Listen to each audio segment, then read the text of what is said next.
ദൂതരും സർവ സൃഷ്ടികളും വാഴ്ത്തും ഏകദൈവമേ,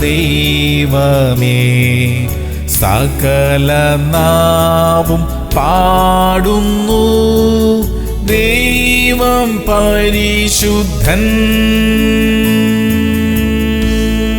ലൂക്കോസ് 4:22. എല്ലാവരും യേശുവിനെ പുകഴ്ത്തി. യേശുവിന്റെ വായിൽ നിന്ന് പുറപ്പെട്ട ലാവണ്യ വാക്കുകൾ നിമിത്തം ആശ്ചര്യപ്പെട്ടു. പ്രിയമുള്ളവരെ, യേശുവിന്റെ വാക്കുകൾ അന്നും ഇന്നും ജീവിതങ്ങളെ രൂപാന്തരപ്പെടുത്തുന്നു. തകർന്ന ഉള്ളങ്ങൾക്ക് ആശ്വാസം പകരുന്നു. ഉടഞ്ഞ വ്യക്തിത്വങ്ങളെ പണിതെടുക്കുന്നു. ആ വാക്കുകൾ കേൾക്കാനും സ്വീകരിക്കാനും മനസ്സുള്ള എല്ലാവർക്കും അത് ശക്തി പകരുന്നു. തകർന്നും നിരാശപ്പെട്ടുമിരിക്കുന്ന എല്ലാ ഹൃദയങ്ങളിലും ഇന്ന് യേശു കർത്താവ് നൽകുന്ന സമാധാനം ബലം പകരട്ടെ എന്ന് നമുക്ക് പ്രാർത്ഥിക്കാം. സ്വർഗീയ പിതാവേ, അവിടുത്തെ വാക്കുകൾ ഞങ്ങളുടെ സാഹചര്യങ്ങളെ രൂപാന്തരപ്പെടുത്തുന്നതാണല്ലോ, ഞങ്ങളെ സൗഖ്യമാക്കുന്ന വാക്കുകളാണല്ലോ. ഞങ്ങളുടെ അവസ്ഥകൾക്ക് മാറ്റം വരുത്തുവാൻ ഒരു വാക്ക് കർത്താവെ ഞങ്ങൾക്ക് വേണ്ടി ഇന്ന് അയക്കണമേ. യേശു ക്രിസ്തുവിന്റെ നാമത്തിൽ തന്നെ. ആമേൻ, ആമേൻ, ആമേൻ.